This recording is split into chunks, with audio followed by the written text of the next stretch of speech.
Hello all. Today we are going to discuss about the book, which is a wonderful book. Alexander Koto has written this book. Book name is Think Like a Grandmaster. This is amazing book, and if you are inter and advanced level player, means if your rating is above 1500, you must refer this book. The book to study for the positional way, but very fantastic book. Again, for the advanced level, it's a very nice book to study. Every advanced player should go through this book. Name is like Think Like a Grandmaster, and you can easily understand this book is about the calculation.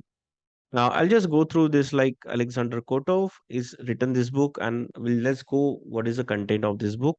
Analysis of the variation, how to analyze the tree analysis, how to tree analysis do, and other like how to find a candidate move. We have discussed about the candidate move. Like there are three types of candidate move: exchange, then sacrifice, and the threats. These are the three candidate moves. Then blind spot, positional judgment, okay, the main ideas, and here on islands, botanic. Some of the games are mentioned in this game. Planning, how to do planning, and there are the ending. There are some end game position is also mentioned in this game. So this is a very nice book, and uh, in this book is briefly mentioned like how to do analysis, how to check the position, and there is an elimination method of calculation. There are different types of calculation method is also given in that book. So let's go to the position, the first position given in this book. This is a position where author mentioned, and he asked to take a 5 to 10 minutes to calculate this position and find out how should white continue if this position with you with the white side, and how to calculate. Now this author mentioned like first let's go for the any three position, any three variations here. Like first 10 seconds or 5 seconds, everybody calculate this. Let's go for knight takes g6.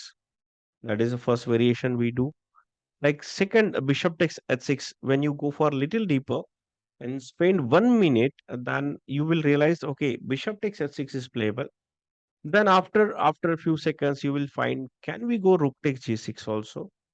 So these are the main three variations you can easily find by your eyes and without having a deep calculation. So what author says here, okay, let's go here for one by one variation. So first, try to go for knight takes g6 and think from the black side how black will defend his game accurately. So knight takes g6, go for calculate 3 to 4 moves, at least 4 moves here. Then bishop takes h6, calculate 4 to 5 moves in that position also, and go for the rook takes g6 also, and find out whether it's a winning or it's a positionally plus for you. Now, there are some invisible move. Now, author said, I'll come to the conclusion after some time, but here the pause the video, take a 5 to 6 minute and check it out. Is there any other move also you can find out in this position? So pause this video, calculate this, all the variations and come with the solution. Okay. Now let's see the first, which is instantly come in many students' mind is why not to go knight takes g6? But yeah, I know that if it is a blitz or bullet tournament or blitz game, then you will definitely go knight takes g6. But this is a losing game. A knight takes g6 is a loss. Now, how it's a loss? Now here bishop takes g3 will come, h6 g3 force, and now f6. Rook takes e6, and here the key move from the black side is queen takes f2. King takes f2, and now pawn takes. And after this move, bishop d5, and here you can easily check this position. uh, Rook takes d4 or rook c2, and here you can easily see this position is not a great for the white. White is exchanged down in this position. Let's go to the position. Let's see next move, next position, bishop takes h6.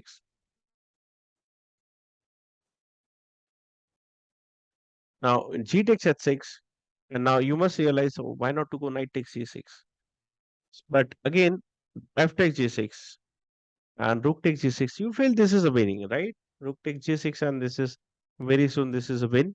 But there is one problem. After knight takes g6, the black will continue with the bishop takes g3. Now there is no discover attack, so you have to take the bishop first, and then after taking this, This game is like bishop d5, bishop takes d5, takes d5, and white is clearly placed down. And this game is losing. Let's go back to the position again. And now next, a crucial move you might have find out rook takes g6. So f takes g6, and now knight takes g6. Bishop d5 again. He will just defend this. Bishop takes, rook takes, and now knight e7. So queen takes e7, queen takes d5, pawn takes d5, rook takes rook c2, bishop c3, and this game is again equal, both having very equal position. White is slightly plus because in this position white is having one pawn up, but that does not give a guarantee that white will win because of this position. Because now next move is rook c1. You found this is very interesting from the white side, but rook c1, when you take back the rook, even if he exchange or if he does not want to go for the exchange, this position, okay, you can again, this is check will not help anything because next move is a checkmate. You can't take this bishop because then you have to take it, and this is checkmate. So you can't take it, and you have to play a move like g3, not h3, because this is a dark square diagonal, and like this bishop, could survive. He can just play somewhere else. Okay, anyway, will not go into the end game here. But now all three moves we have calculated: bishop takes h6, knight takes g6, and rook takes g6 also. But all three moves are actually not beneficial for the white, not great benefit. Key move here, which is we called invisible move also here, is knight takes f7. Congratulations if you found this move. This is a brilliant move. And king takes now. Let's see how black will respond in this position. Now knight takes f7, and if he goes like bishop takes g3, then knight takes h6 will come. Pawn takes h6. Now bishop takes pawn. Bishop takes e6, and bishop takes h6. And this is a clear win. Now, of course, it's a discover check and winning the rook. After after this, if we take suppose knight takes f7, if we take king takes f7, problem is bishop takes e6. Now king has to go back, but the problem now rook takes g6 is also coming. So this is again loss for the black. If we go queen takes, then of course this is a loss, right? Bishop takes e6 directly loss. So knight takes f7.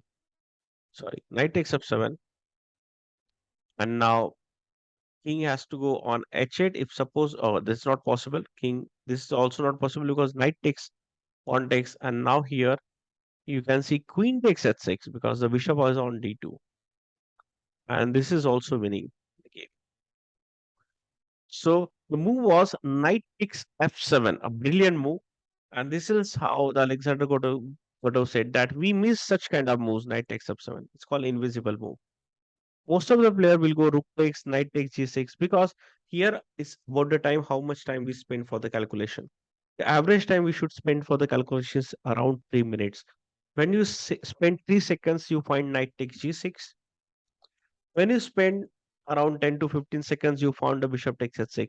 When you go into deeper, you found a rook takes g6. Here you will spend almost 2 minutes. But if you spend more than 3 to 4 minutes, you can accurately find out knight takes f7.